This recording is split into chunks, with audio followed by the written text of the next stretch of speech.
All right. We have two more examples to discuss.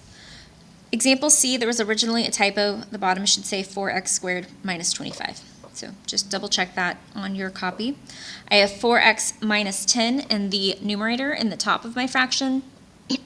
And then in the bottom, I have 4x squared minus 25.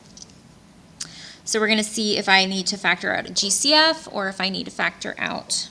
Since neither of these are trinomials, I'm not going to factor it like a trinomial, but I do have a difference of squares in the bottom. 25 is a perfect square and 4x squared is a perfect square.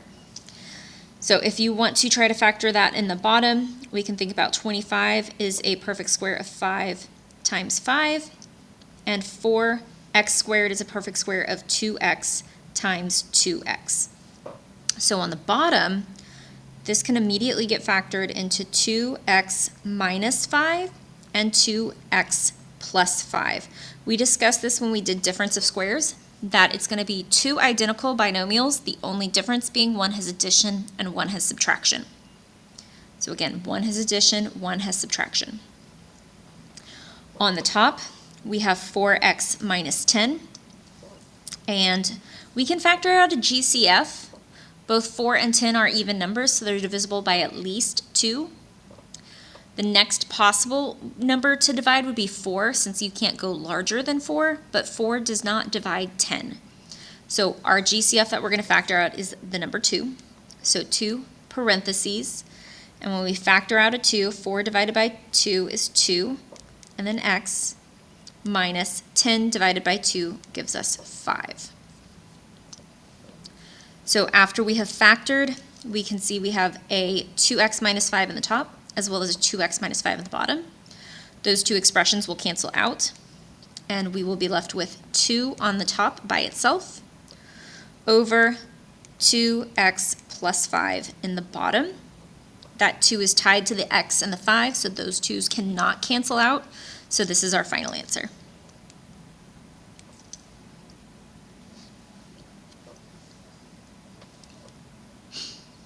And then lastly, for example D, we are going to have to factor the trinomial in the denominator.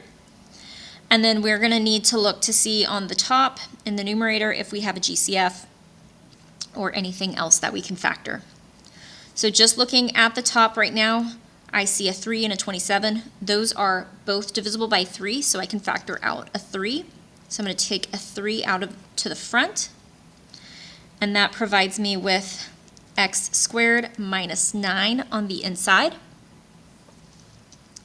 That is a difference of squares on the inside. That is from x times x and 3 times 3. So this difference of squares on top in the numerator can turn into 3 parentheses x plus 3 and x minus 3. The 3 that we factored out from the GCF stays. It doesn't just disappear. It's going to stay where it is for now. And then we look at the bottom is a trinomial. So we're going to need to factor the trinomial. We have a leading coefficient of 1, which is extremely helpful. So we're just going to look for factors of 9 that add together to equal 6. Factors of 9 that add together to equal 6. That have a sum equal to 6. So 9 also smaller number, so it doesn't have a long list of factors. So we've got 1 times 9 and 3 times 3. 1 plus 9 gives us 10, which is not our sum of 3, our sum of 6. But 3 plus 3 does in fact equal 6. So that is going to be the set of factors that we are going to use. So this will give us x plus 3 and x plus 3. That's going to go in the bottom. So we have x plus 3 and x plus 3. We'll bring that over to the right-hand side.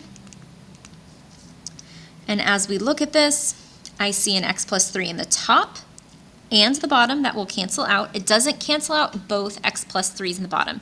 It's a 1-for-1 cancellation. So if I'm canceling one piece from the top, I can only cancel one piece from the bottom.